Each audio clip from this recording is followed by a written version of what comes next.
Bueno, buenas de nuevo. Seguimos con nuestras temáticas de métodos numéricos para solución de ecuaciones diferenciales ordinarias de alto orden, segundo orden o más.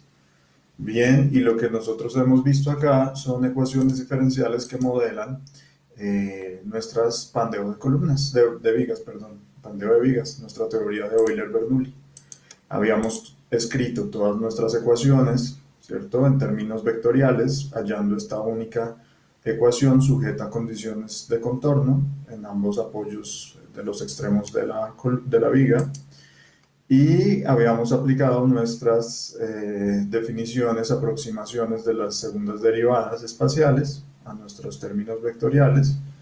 Y cada una de esas matrices que nosotros encontrábamos multiplicando a las incógnitas igual al lado derecho de la ecuación, pues las habíamos definido en la clase pasada.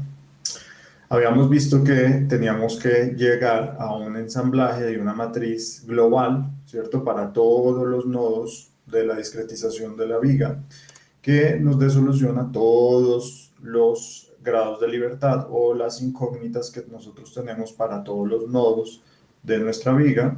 Igual al lado derecho un vector de cosas conocidas también que tiene que ser dimensionalmente consistente con esa multiplicación de esa gran matriz por esa gran vector de incógnitas. Habíamos dicho que una vez llegáramos a ensamblar esa matriz global con todas las matrices de cada uno de los nodos, y la invirtiéramos y la multiplicáramos por ese vector global de términos conocidos, encontraríamos nuestro vector global de incógnitas, nuestras soluciones. Bien, ahora vamos a ver cómo implementar eso en MATLAB. Entonces, para ello vamos a desarrollar justamente un primer caso, ¿cierto? Un primer caso en el cual nosotros tenemos nuestra viga simplemente apoyada en sus extremos, simplemente apoyada. Conocemos su material conocido, conocemos su sección transversal y por tanto que podemos calcular su momento de inercia, también es conocido entonces. Bien, y sabemos en este caso que va a estar aplicada una carga continua, ¿cierto? Una carga distribuida pero constante y continua a lo largo de toda la longitud de nuestra viga. Bien, entonces esa carga va a ser una carga constante que no depende de la posición. Va a ser conocida también. Bien, entonces nosotros sabemos nuestra longitud total de la viga, ¿cierto? Y podemos posicionar un sistema de referencia comenzando desde la izquierda, X positivo hacia la derecha, hasta el apoyo del lado derecho, que va a estar a la longitud completa de la viga, ¿cierto? Y entonces nuestro cero va a estar en el apoyo izquierdo. Bien, esto es lo típico. Lo que ya no va a ser típico es que ahora vamos a tener que seccionar, ¿cierto?, esta viga en distintos puntos, en distintos números de puntos, en los cuales vamos a encontrar nuestra solución de nuestra ecuación diferencial. Todos estos puntos que nosotros hablábamos aquí de nuestra función. Entonces tendremos que seccionar, primero que todo, la viga en distintos números de puntos. Ese n número de puntos lo denominamos n, ¿cierto? Entonces vamos a averiguar n puntos, en n puntos nuestra función, ¿cierto? F de n puntos. O pongámosle f de i, donde i va a estar comprendido entre el primer punto, ¿cierto?, y el enésimo punto, que va a ser el último punto, ¿cierto? Fi, donde i va a estar comprendido entre 1, va a estar por aquí algún nodo iésimo, ¿cierto? Un nodo iésimo, un nodo i más 1, un nodo i menos 1, ¿sí? Pero hasta llegar al nodo n, ¿cierto? Bien, y si nosotros hacemos esa puesta de puntos de una forma constante, entonces nosotros vamos a tener una separación entre punto y punto, que lo vamos a llamar delta de x, ¿cierto? El espaciado entre cada uno de los puntos, ¿sí?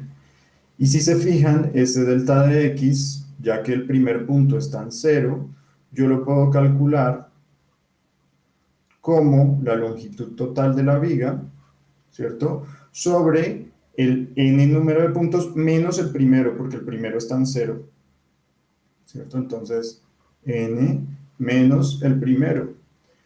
Hagan el ejemplo. Si yo divido la viga en 11 puntos, fíjense que el primer punto va a estar en 0 y el onceavo va a estar en la longitud L, ¿cierto? Tal que entonces yo tengo que dividir efectivamente entre 10 para que el incremento de tiempo de longitud, perdón, me dé un espaciado de 0,1 entre los 10 puntos. Lo pueden comprobar ustedes que esa formulita efectivamente está bien. Y las posiciones, fíjense, las posiciones para cada uno de esos puntos, ¿sí? Entonces van a ser un vector de posiciones que va a estar entre 0, ¿cierto? El primero va a ser 0, va a ser un vector transpuesto. El primer nodo va a referenciar la posición de cada uno de los nodos, entonces el primer nodo va a estar en 0, el segundo va a estar en delta de x, ¿cierto? El tercero va a estar en 2 veces delta de x, y así, así consecuentemente hasta que lleguemos a que la posición del último nodo sea L. Si se fijan, esto de acá yo lo puedo definir como un vector cuyo incremento simplemente es ir desde 0 hasta L en incrementos de delta de x incrementos. Bien. Entonces, en este punto ya tenemos nuestra discretización espacial, ya tenemos en dónde vamos a encontrar nuestra función de fuerza cortante, momento flector, ángulo de giro y deflexión de nuestra solución a nuestra ecuación diferencial en cada uno de estos puntos, ¿no? Entonces vamos a localizar que esa función va a estar definida en cada una de estas localizaciones que tiene que ver con la solución de cada uno de estos puntos. Bien, entonces en este punto fíjense que yo ya puedo comenzar a definir cuáles son mis matrices que le corresponden a cada uno de estos nodos I. O sea, estas matrices que nosotros teníamos acá, si se acuerdan, para cada uno de los nodos I, adentro teníamos unas multiplicaciones de unas matrices conocidas todas por las incógnitas del nodo del lado izquierdo, ¿cierto? Esta de acá es el nodo del lado izquierdo, más o menos las de la multiplicación de esa matriz por el de los nodos propios, ¿cierto? Las incógnitas del nodo propio, más una matriz también conocida que multiplica las incógnitas del nodo a la derecha, nodo i más 1, ¿cierto? Cuando i es desde 1 hasta n número de nodos. Entonces, esas matrices nosotros ya las habíamos definido, ¿sí?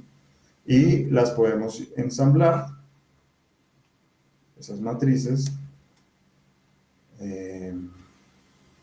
Son estas de aquí, ¿cierto? Esta de acá, la voy a llamar I a otro nodo J, de un nodo I al otro nodo J, ¿cierto? Matriz.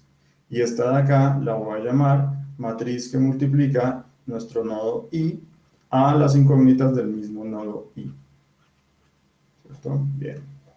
Entonces, fíjense que esas matrices no varían si las posiciones si los incrementos de distancia no varían entre los nodos, pues esas matrices simplemente no van a variar.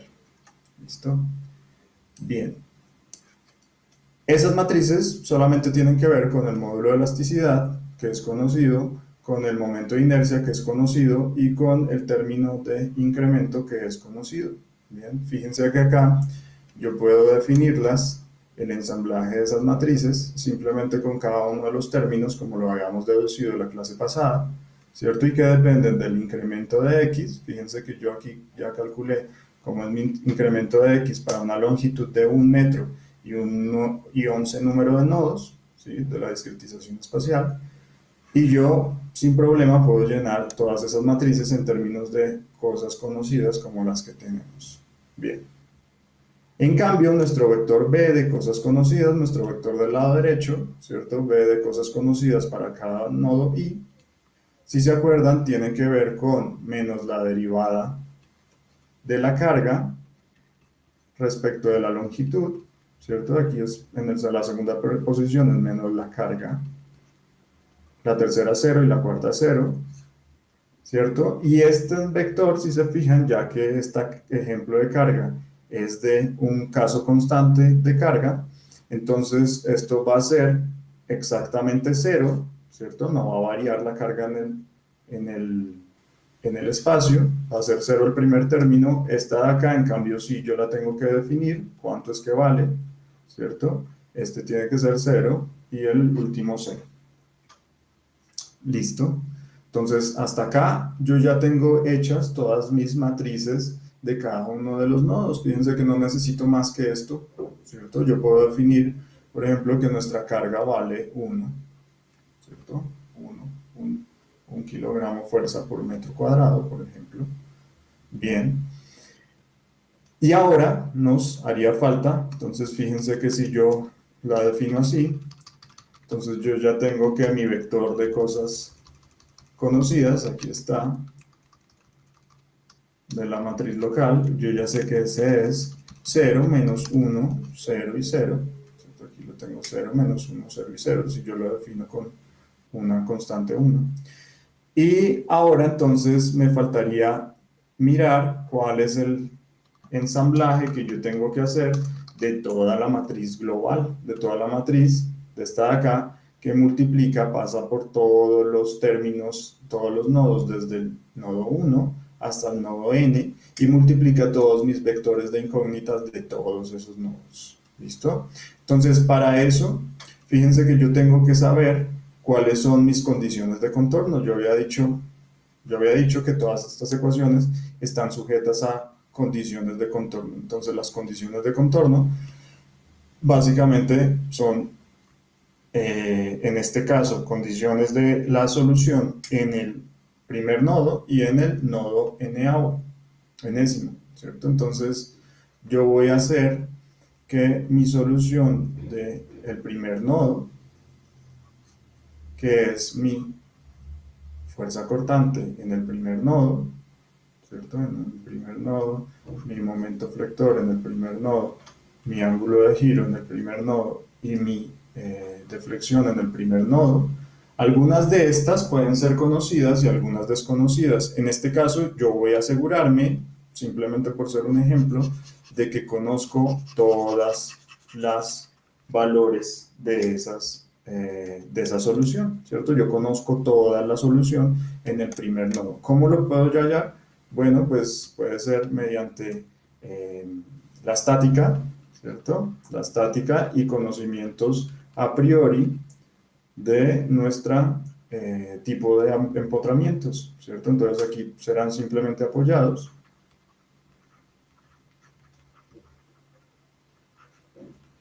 Entonces yo voy a decir que conozco todas estas condiciones. Bien, me las voy a inventar. Esta de acá voy a decir que es la carga por la longitud medios, ¿cierto? Que la mitad está soportada al lado izquierdo y la mitad en el apoyo del lado derecho, ¿cierto? Esta la voy a poner, yo que sea una condición de 1, ¿cierto? De un newton. El momento flector, pues aquí como el tipo de apoyo permite el giro, entonces yo voy a definir que esto es exactamente 0, ¿cierto? Igual que la deflexión ahí por el tipo de apoyo, ya sé que esta variable tiene que ser 0, y en cambio aquí me voy a inventar un cierto ángulo de giro. Entonces el ángulo de giro lo puedo poner que sea, por ejemplo, menos 0.1 radianes, ¿cierto? Menos 0.1 o 0.1 positivo, depende de cómo tomemos nuestro sistema de referencia en el giro. Y lo mismo con esto es transpuesto, fíjense que esto es un vector realmente columna y yo aquí las escribí como un vector filo. Y no es lo mismo para nuestro vector de cosas, de funciones conocidas en el nodo n, en el nodo de la derecha. Entonces yo aquí, que si lo voy a escribir como un vector columna, yo tengo la fuerza cortante en el nodo n, tengo nuestro momento flector en el nodo n, tengo el ángulo de giro en el nodo n y tengo nuestra deflexión en el nodo n, ¿cierto?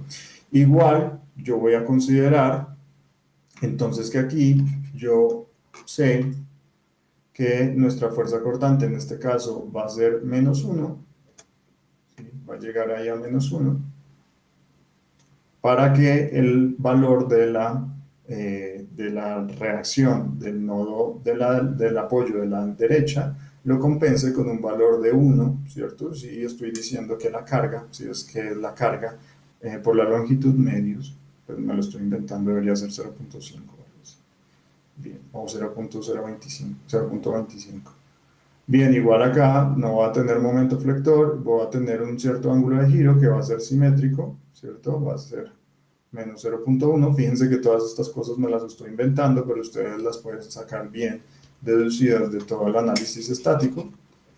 Y es simplemente para mostrarles que ya no tengo estas cuatro incógnitas. Ahora ya las conozco. Ya no son cuatro incógnitas, sino que son cuatro soluciones que conozco. Igual acá son cuatro soluciones que ya conozco. Por lo tanto, fíjense que esta matriz que habíamos dicho que tenía dimensión global de 4 incógnitas por n número de nodos, por 4 incógnitas por n número de nodos, 4 por n por 4 por n, ya no va a tener esas dimensiones porque estas de acá yo ya voy a saber que no van a ser incógnitas, sino que ya son soluciones, ya las conozco, algunas de ellas, ¿cierto? Ya las conozco. Muy bien, ya las conozco. O sea que si esas ya son conocidas, fíjense, si yo hago la ecuación si yo traigo a colación la ecuación de cada uno de los nodos, que es esta de aquí, fíjense que si yo me paro en el nodo y igual a 1, ¿cierto? Pues no tengo esta parte de acá, no tengo ni siquiera que solucionar nada de esto porque ya tengo la solución, ¿cierto? Pero si me paro en el nodo siguiente, en y igual a 2, entonces ahí sí, este primer término sería y igual a 2 menos 1, o sea, y el primer nodo, y igual a 1, pero todo esto ya son cosas conocidas. Aquí yo ya pasaría esto a ser verde. Fíjense, lo escribimos si quieren. Entonces, en el nodo 1, en nodo 1 y nodo n, ya que tengo las cosas conocidas, entonces no tengo que solucionar nada. ¿Por qué? Porque ya conozco todo lo de y1 y yn, ¿cierto? Bien. Pero en cambio, en el nodo y igual a 2, nodo i igual a 2, en el siguiente nodo del 1, ¿cierto? Aquí tengo el nodo 1, aquí tengo el nodo 2, y aquí tengo el nodo 3 de nuestra viga. Y aquí comienza nuestra viga.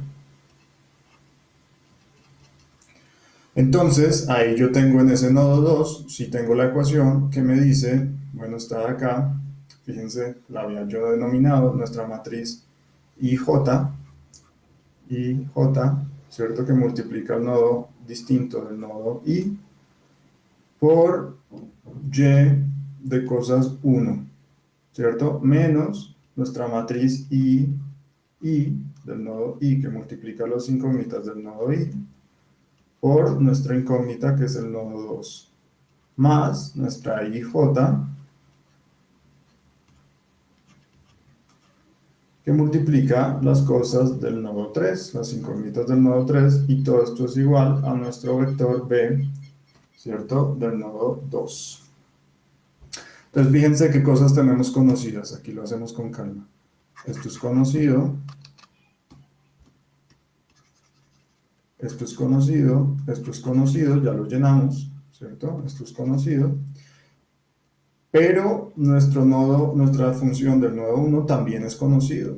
En cambio, estas de acá, las incógnitas en el nodo 2 y en el nodo 3, ya no son conocidas, son incógnitas, ¿cierto?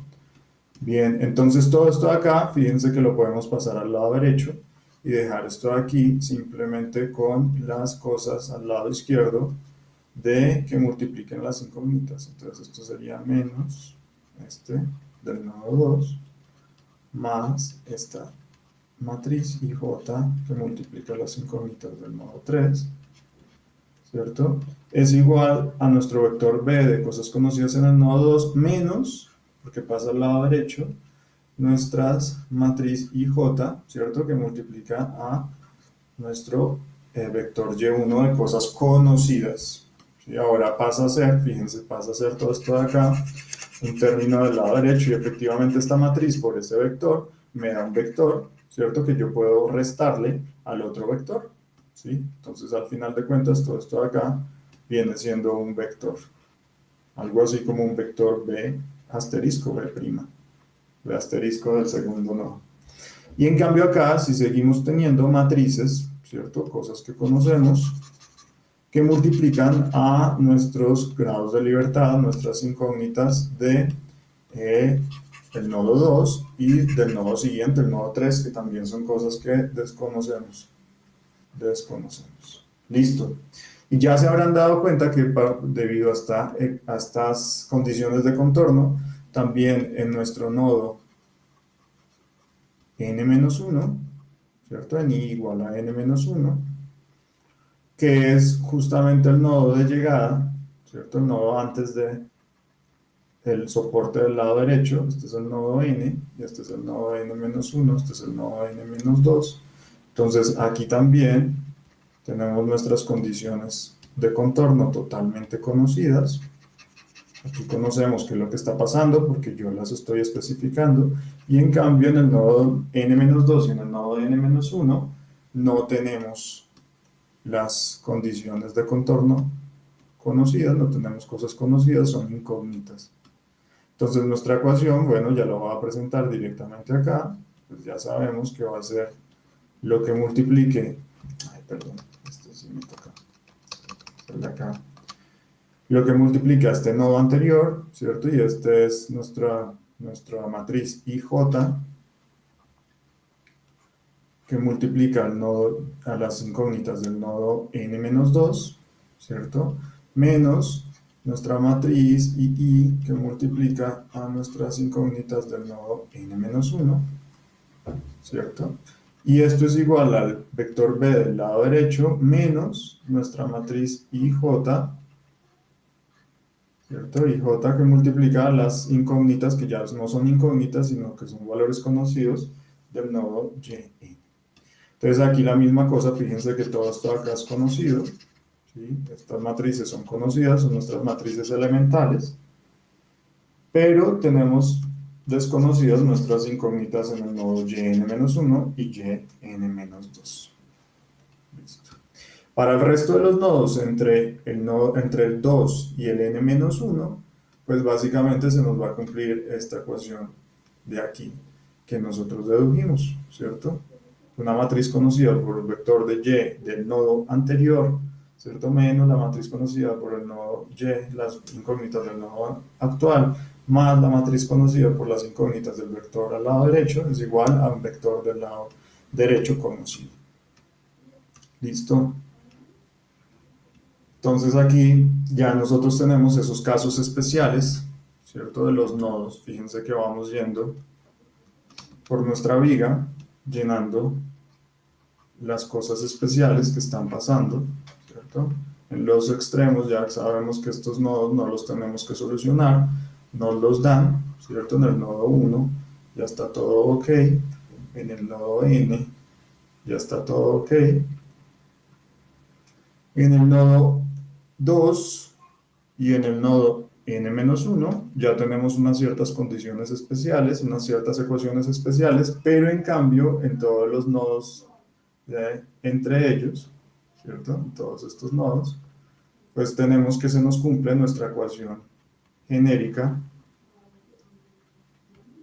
de segundo orden, ¿cierto? El método numérico para nuestro nodo I. Bien, entonces aquí volvemos a nuestro script que yo ya tenía preparado para que no nos demoráramos tanto. Entonces fíjense que tenemos que hacer un ensamble de las matrices globales, ¿cierto? Solamente para este tramo de acá, solamente para estos que son nodos que vamos a solucionar entre 2 y n-1. Entonces le estamos quitando dos vectores de incógnitas, el del primero y el del nodo n. O sea que el tamaño ya no va a ser la matriz global, esa que decíamos que es caligráfica, ¿cierto? Ya no va a tener un tamaño de n por 4 por n por 4, sino que va a pasar a ser una matriz, ¿cierto? Que tiene un tamaño de n menos 2, porque le quité esos dos nodos, por 4, número de incógnitas, por n menos 2 por 4, número de incógnitas, ¿cierto? Exactamente lo mismo, pues estamos diciendo en nuestro vector del lado derecho, voy a llamarlo b caligráfica, ¿listo? En vez de ser de un tamaño n por 4, ahora pasa a ser de un tamaño n menos 2 por 4. Y obviamente nuestro vector de incógnitas y caligráfica, en vez de ser n por 4, como ya tenemos los dos conocidos, ahora pasa a ser ese vector caligráfico n menos 2 por 4. Entonces, ¿yo qué estoy haciendo acá? Fíjense en el primer tramo, pues estoy llenando de ceros esa matriz, ¿cierto? Una matriz del mismo número de columnas que de filas, n2 por 4, ¿cierto? Esta es nuestra matriz A global, y este es nuestro vector B global, ¿cierto? Para todos los grados de libertad, que tiene que tener como tamaño n menos 2 por 4 y que tiene que tener solamente una columna. Es un vector columna, ¿cierto? Solo una columna de n2 por 4 número de posiciones. Listo. Y ahora tenemos que pasar a llenar, si se acuerdan, tenemos que pasar a llenar toda esa matriz ensamblando nuestras matrices locales, ¿cierto? Aquí teníamos nuestras matrices locales que multiplican a cada uno de las incógnitas locales ahí al nodo I, ¿cierto? Esta acá multiplica aquí, ¿cierto? Estas son locales, pero tenemos todo que ensamblarla en toda nuestra matriz global para toda la viga, ¿listo? Para toda la viga. Bien, entonces tenemos que pasar por todas las posiciones. Entonces aquí vamos viendo nuestro script ya generado. Fíjense que en nuestra posición nodo i igual a 1, pues ya tenemos nuestra solución. Nuestra solución básicamente es la condición de contorno. En el nodo i igual a 2, entonces ya comenzamos con nuestra matriz, ¿cierto? Nuestra matriz A comienza desde la posición 1, ¿cierto? Luego 2, 3 y 4, las filas pertenecientes a esas incógnitas, esas 4 incógnitas, de nuestro vector de incógnitas. Voy a dejarlas así abiertas para que se sepa que van siendo muy, muy amplias estas matrices, ¿cierto? Entonces, estas vienen siendo las que multiplican, ¿cierto? O que solucionan también nuestras incógnitas del nodo 2, ¿cierto? Comenzamos por el nodo 2, porque el primer nodo pues ya está solucionado. Nodo 2.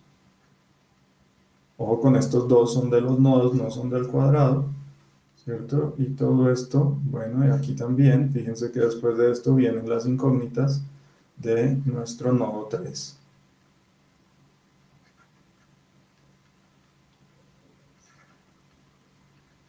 Y así sucesivamente hasta todos los n-2, ¿cierto?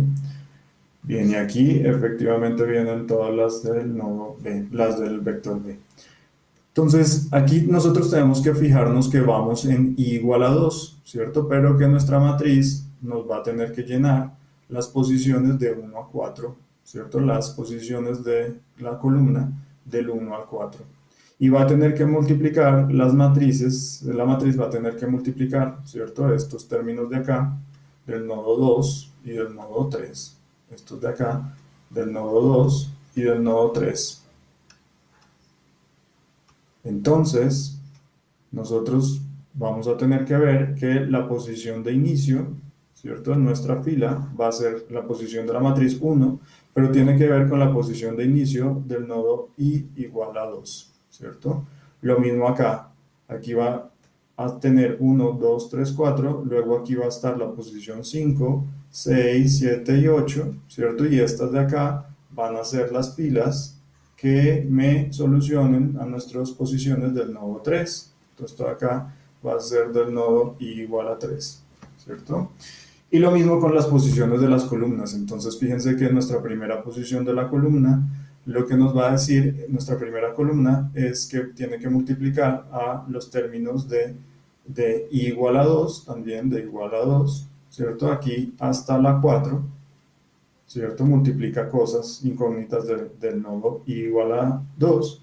Y luego desde 5 en adelante, 5, 6, 7 y 8, son cosas del nodo i igual a 3. Son cosas del vector de incógnitas de i igual a 3.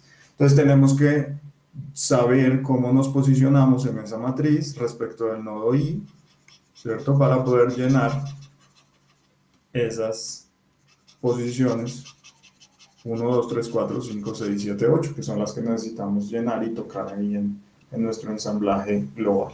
Entonces, fíjense que nuestra posición inicial, ¿cierto? Es 1 y nuestra posición final es 4, ¿bien? Y entonces nosotros tenemos que llenar en nuestra matriz A global, ¿cierto? Desde la posición 1 de la fila 1 hasta la 4, entonces este término de acá, ojo, llene desde la fila 1 hasta la 4 y desde la columna 1 hasta la columna 4, la matriz menos II, ¿cierto? La matriz menos II efectivamente es la que multiplica las cosas propias de nuestro vector de incógnitas de nuestro nodo 2. Entonces aquí llene la matriz, llene todas las posiciones, las 4 por 4 posiciones que nosotros definimos inicialmente, ¿cierto? De nuestra matriz. Eso obviamente tiene un signo menos, entonces ahí está el signo menos involucrado, este signo menos. Bien, luego, desde nuestra posición inicial y a nuestra posición final 4, ¿cierto? De 1 hasta 4 en estas posiciones de filas, pero desde posición inicial 1, súmele 4, ¿cierto? Entonces 1 más 4, 5, entonces nos ubicamos acá, hasta posición final que es 4 más 4, o sea 8, fíjense, entonces ya no estamos en este tramo de aquí, de 5 a 8, en las columnas, llene la matriz IJ, y entonces llena aquí en todo esto azul, todos los términos de mi matriz global los llena con lo que tiene de la matriz local, ¿cierto? De 1 a 4, porque seguimos en el nodo i igual a 2 solucionando sus incógnitas, ¿cierto? Este debería ser en verde, voy a poner este en verde para que coincida acá, en verde, ¿cierto? Pero de 5, de la columna 5 a la 8, entonces vendría a multiplicar, son los términos de aquí, de 5 a 8, que son las posiciones de nuestros vector de incógnitas globales. Bien, y en términos del lado derecho, fíjense que yo muy fácilmente digo, bueno, también nuestras posiciones aquí de 1, 2, 3 y 4, ¿cierto? Tienen que ser llenadas con nuestro vector B de cosas conocidas menos nuestra matriz IJ que multiplica el vector Y1. Efectivamente, todo esto de acá, nuestro vector B menos nuestras matriz IJ, perdón, que multiplican las cosas conocidas Y1. Listo.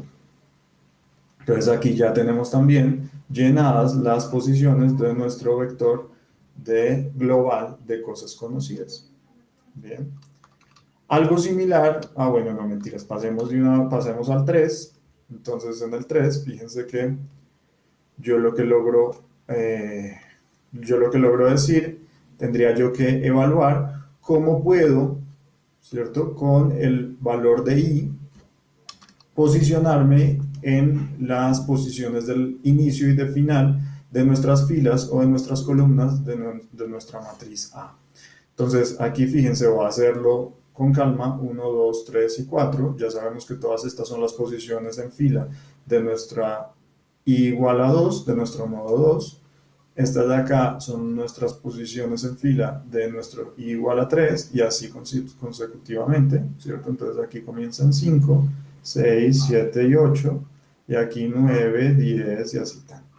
Bien, entonces fíjense cómo yo quiero llegar a decir que tengo una posición inicial, ¿cierto? Y una posición final en función del nodo I, de donde yo esté ubicado, en función del nodo I. ¿Cómo puedo yo investigar cuál es esa función genérica para por lo menos de I igual a 2 a I igual a n menos 1, que es el nodo S, es el nodo S que tenía yo casi el penúltimo, ¿cierto? Antes de la condición de control.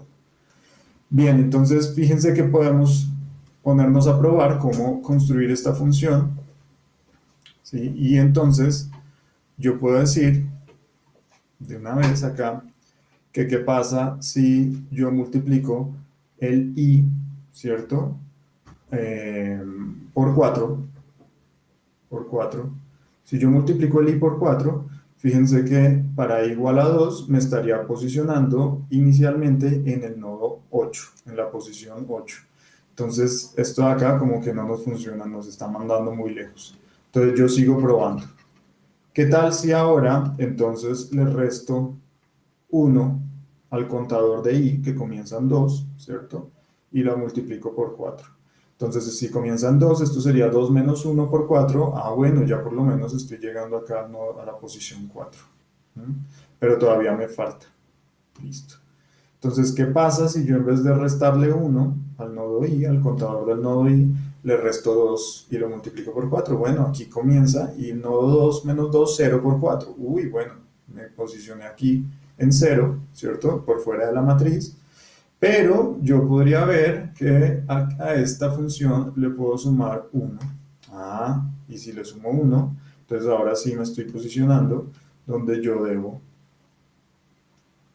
metiéndole a esta función solamente el valor de 2. ¿Listo? Muy bien. Entonces, aquí definitivamente esta de acá, probémosla a ver si nos sirve para todos los casos. Entonces, ¿qué pasa si yo le pongo i igual a 3? Entonces, si le pongo igual a 3, queda 3 menos 2, 1, ¿cierto? Por 4, 4, más 1, 5. Perfecto, me funcionó. Entonces, efectivamente, esta función de acá, fíjense, para que yo le meta solamente el contador del nodo 1, del nodo i, tiene que ser 1 más todo este i menos 2 por 4. Bien, y aquí ya yo puedo darme cuenta, ¿sí? Fácilmente, que la posición final, pues yo no necesito ya tantas cosas. Fíjense que si yo simplemente hago i menos 1, ¿cierto? I menos 1, este sería 2 menos 1, 2 menos 1, entonces queda siendo 1 por 4, y me posicionaría aquí en el 4, ¿cierto? Y ya directamente tendría entonces esa posición final. Probémosla entonces para cualquier nodo i, ¿sí? Entonces pongamos el nodo 3 igual a 3, entonces 3 menos 1, me quedan 2 por 4, 8, y efectivamente me funciona. Entonces, estas son nuestras funciones, fíjense que nos posicionan en la matriz respecto del nodo.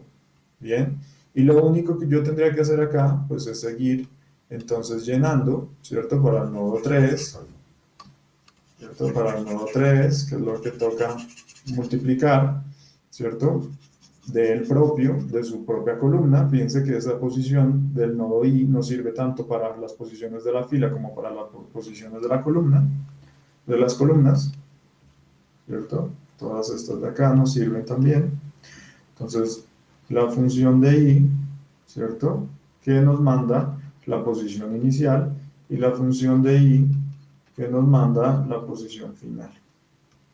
Bien, y aquí yo ya tengo escrito, entonces, que para cualquier nodo i, desde 3, porque ya pasamos el 2, ya llenamos el 2 específicamente, ¿cierto? Con estas cuestiones de de pasar al lado derecho las cosas conocidas de las condiciones de contorno. En el resto de los nodos, de 3 a n-2, fíjense en estas de acá, de 3 a n-2, voy a ponerlos en una condición especial, aquí en verdecito.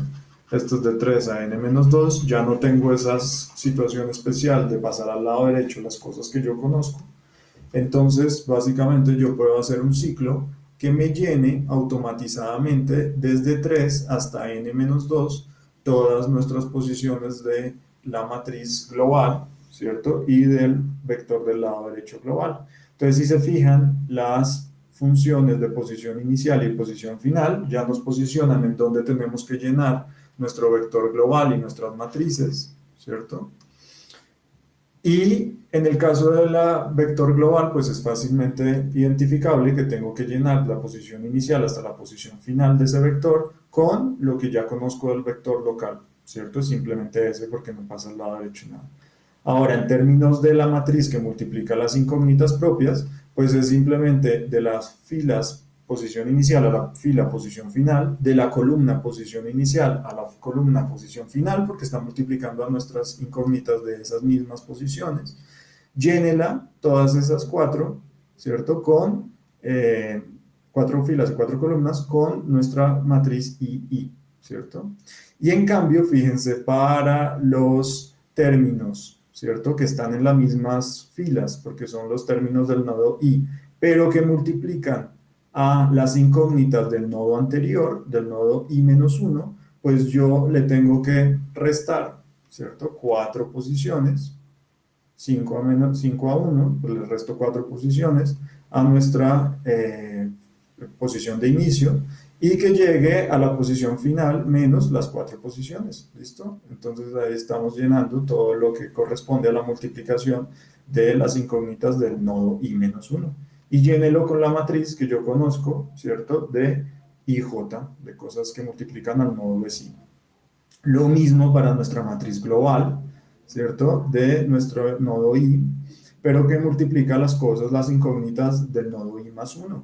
Entonces, posiciones en la posición inicial de nuestro nodo, de la matriz, ¿cierto? Pero súmele 4 porque tiene que llegar, ¿cierto? A posicionarse en 4 posiciones más y luego llegue hasta la posición final nuestra, pero más 4, más 4. Listo. Y ahí automatizamos todo esto de 3 a n-2. En el caso del último nodo, ¿cierto? Del penúltimo nodo, perdón, del n-1, que también tenemos que llenar ciertas matrices, pero que tenemos la condición conocida al lado derecho, entonces pues yo simplemente tengo que reemplazar estas funciones, me sirven exactamente las mismas que la automatizada que yo acabo de hacer, ¿cierto? Solo que mi i para reemplazar es n-1, entonces me queda n-3 por 4 más 1, posición inicial, y n-2 por 4, posición final, ¿cierto? Si se fijan, la posición final, n-2 por 4 ya coincide con nuestro tamaño de la matriz, hasta ahí tenemos nosotros que llenar, n-2 por 4, ese es el tamaño máximo, ¿cierto? Y lo diferente de todo esto de acá es que no tenemos que llenar la matriz, obviamente, del nodo IN, ¿cierto? Sino que esa matriz del nodo N por esas incógnitas, que ya no son incógnitas, sino son condiciones conocidas, pues viene al lado derecho de nuestro vector global en esas posiciones del nodo N-1. Bien, finalmente, fíjense acá tenemos nuestra solución en el nodo igual a N, aquí les escribí el script consecutivamente del nodo igual a 1, a 2, a 3 hasta n-2, luego pasando por el n-1, luego por el n, y ya llenamos todas nuestras matrices. ¿Listo? Ya lo único que tenemos que hacer acá es decir que nuestro vector global de incógnitas es el inverso de la matriz global por el lado derecho, que es nuestro vector global. ¿Listo? Entonces hasta aquí ya tendríamos nosotros nuestra solución hecha de todas las incógnitas de nuestro sistema, desde el nodo 2 hasta el nodo n-1. Pero yo, como quiero graficar todas estas deflexiones y los ángulos de giro y todas mis funciones, ¿cierto? Pues yo tengo que llenar un vector también, ya no solamente con las incógnitas del nodo 2 al nodo n-1, sino componiendo también que entren la solución en el nodo 1 y en el nodo n, ¿cierto? Que no solucionamos, no están propiamente puestas acá, sino que están por fuera, son esta de aquí está por fuera y esta de acá está por fuera, ¿cierto? Entonces tenemos que componerlas. Entonces para eso hago cada uno de mis vectores globales de fuerza cortante, momento, flector, ángulo de giro y deflexión de nuestra viga, ¿cierto? Midiendo n nodos, ahora sí n nodos totales, y de una sola columna, ¿cierto? Un vector columna. Posiciono que mi solución en el primer nodo y en el último nodo, pues son nuestros vectores de cosas conocidas, ¿cierto? Entonces tengo que ver cuál de las posiciones en el vector de cosas conocidas es cada uno de ellos, ¿cierto? 1, 2, 3 y 4, en la posición 1, 2, 3 y 4. Y en cambio, entre 2 y n-1, entre estos nodos que yo resolví, póngame mi solución del vector global, ¿cierto? De solución global, ¿sí? Desde el primer nodo, fíjense, desde la primera posición hasta la última posición, y aquí estoy sacando provecho de que esta variable quedó guardada aquí en el nodo n-1, ¿cierto? Entonces pasa por todas las posiciones de este vector de a 4 en 4, ¿cierto? De a 4 en 4 es que yo sé que están separadas cada una de ellas, ¿cierto? Esta de acá, de esta de acá, se distancia 1, 2, 3 y 4 posiciones, ¿cierto? Entonces pase de 4 en 4 desde la primera posición hasta esta de acá bien lejos, hasta casi la última, ¿cierto? De 4 en 4. Y así hice lo mismo para todas las demás componentes, ¿cierto? Para todas las demás, para el momento, entonces pase de 4 en 4 y encuentre el siguiente momento de cada nodo, teta, de 4 en 4 y pasa al siguiente, etc. Teta y nuestra deflexión. ¿Listo? Entonces acá yo llego, ya puedo simplemente ver aquí toda esta página completa, llego y corro nuestro script. Acá no lo voy a graficar. Corro nuestro script que tiene todas las posiciones en X de los nodos, ¿cierto? O sea, yo la grabé desde el principio, yo la guardé, X es desde 0 hasta L en incrementos de delta de X, todas nuestras posiciones de los nodos, ¿cierto? Le doy correr y no sé qué pasó, menos 1, y sub n. Aquí no podía yo pasar esta al final porque efectivamente no sabía cuál era nuestra condición de contorno. Entonces pongamos nuestra y sub n hasta acá, simplemente sabemos que aquí y está acá nuestra condición de contorno, perfecto. Y ahora sí. Listo, y esperamos nuestra gráfica. Y ahí está, entonces podemos ver cada una de las soluciones. Entonces en azul, pues evidentemente como comenzamos en 1, terminamos en -1 para que después cierre nuestro diagrama de cortante. Tenemos nuestra fuerza cortante, ¿cierto? A lo largo de toda nuestra viga. Si en amarillo, fíjense, no, en rojo, tenemos nuestro momento, ¿cierto? Que va desde 0 también hasta 0. Luego en amarillo tenemos nuestro ángulo de giro que va desde 0.1 hasta menos 0.1. Y en fucsia, que no podemos ver bien, tenemos nuestra deflexión final, ¿cierto? Entonces, si nosotros amplificamos un poco nuestra deflexión y la graficamos, entonces vamos a ver efectivamente nuestros valores de deflexión. Ojo con todos estos signos, ¿cierto? Ojo con todas estas cuestiones de los sistemas de referencia y de las derivadas con respecto de los signos. Entonces aquí ya tenemos nuestra solución, efectivamente con unas ciertas hipótesis simplificatorias, como los apoyos, como los cálculos de las condiciones de contorno, ¿cierto? Pero podemos comenzar a jugar, ¿cierto? ¿Qué pasa si yo no le pongo tantos nodos? Si no le pongo solamente 5 nodos, entonces veremos que toda esta cosa, cómo cambia, ¿cierto? Cómo cambia teniendo solo 5 nodos, fíjense cómo nos da la deflexión, ¿cierto? O como si yo le meto más nodos, entonces encuentro una mejor aproximación a nuestra función. Fíjense, eso son la magia de los métodos numéricos, como entonces nosotros vamos encontrando la mejor solución posible a nuestras ecuaciones diferenciales usando cada vez más y más y más poder computacional. Entonces, si se fijan nosotros acá con una matriz para 5 nodos, pues podemos darnos cuenta que es de 12 por 12, es fácilmente invertible nuestra matriz global en MATLAB, pero en cambio una matriz de 10 por 10, de 10 nodos, perdón, de 10 nodos o de 15 nodos o de 20 nodos ya va siendo más difícil porque el número de posiciones en la matriz va a ir creciendo y creciendo y creciendo. Bueno, hasta aquí entonces vimos la implementación de nuestros métodos numéricos para la solución de nuestras ecuaciones diferenciales.